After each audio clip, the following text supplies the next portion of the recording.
भारतीय स्वतंत्रता संग्राम के इतिहास का सबसे काला दिन है।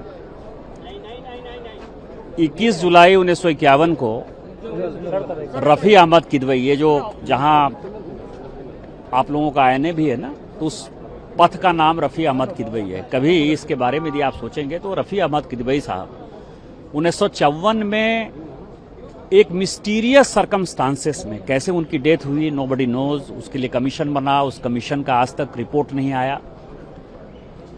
उन्होंने आज 21 जुलाई 1951 को नेहरू कैबिनेट से इस्तीफा दिया था।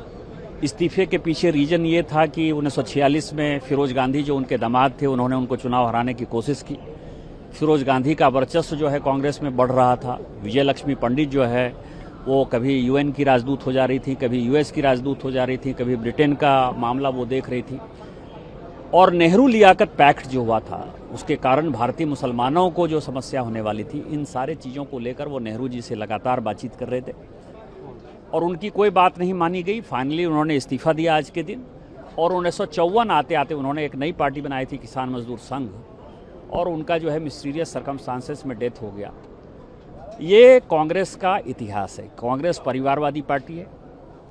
कांग्रेस के हाथ जो है वो कई एक लोगों के मिस्टीरियस सर्कमस्टांसेस में डेथ में जो छुपाने की बात है उससे जले हुए हैं।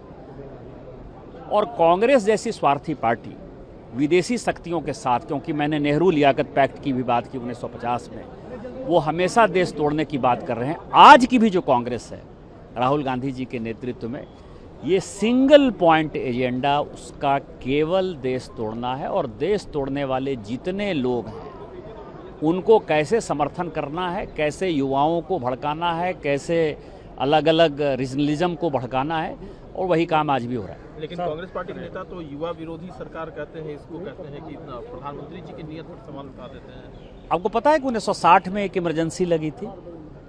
इसी जुलाई के महीने में 1960 में इमरजेंसी लगी, जिसमें आर्मी के लोग जेल गए थे। 20,000 लोगों को जेल हुआ था और लगभग 30,000 लोग सैक हो गए थे, और उसमें से 500 लोग कभी रिइंस्टेट नहीं हुए। कानून पास नहीं हो पाया था पार्लियामेंट में, तो जो इसेंशियल सर्विसेज मेंटेनेंस ऑर्डिनेंस है राष्ट्रपति से राजेंद्र बाबू के खिलाफ जाकर जो है वो जुलाई के महीने में लागू किया था, वो इमरजेंसी भी युवाओं के खिलाफ था। 1975 में जब इमरजेंसी हुई वो भी युवाओं के खिलाफ था। 1974 में जिसके लिए माननीय प्रधानमंत्री जी प्रधानमंत्री बने, गुजरात नवनिर्माण आंदोलन, चिमन चोर के खिलाफ ये माहौल बना। अपने दिल से पराए जानिए पराए दिल का हाल। लोकपाल का इतना बड़ा माहौल बन गया, आपको पता है, जिसके कारण कि ठीक है कि किस तरह के घटिया लोग राजनीति में आ गए, मैं उनका नाम नहीं लेना चाहता, लेकिन ये क्या बात करेंगे। ये तो युवाओं को हमेशा मरवाने का, पिटवाने का। नागालैंड में युवा जो है विरोध कर रहे थे, उनके ऊपर एयरफोर्स ने जो है बम ब्लास्ट कर दिया। मणिपुर का हाल वही है, मिजोरम का हाल वही है। आप असम गण परिषद की बात, आपको पता है कि इतना बड़ा आंदोलन हुआ और उसके ऊपर जो है असम गण परिषद जो है सरकार बनाई। तो ये अपने दिल से जानिए पराए दिल का हाल। ये एंटी युवा कांग्रेस में नहीं कहता, ये देशद्रोही शक्तियों के साथ मिलकर राहुल गांधी अपना एजेंडा चलाते हैं।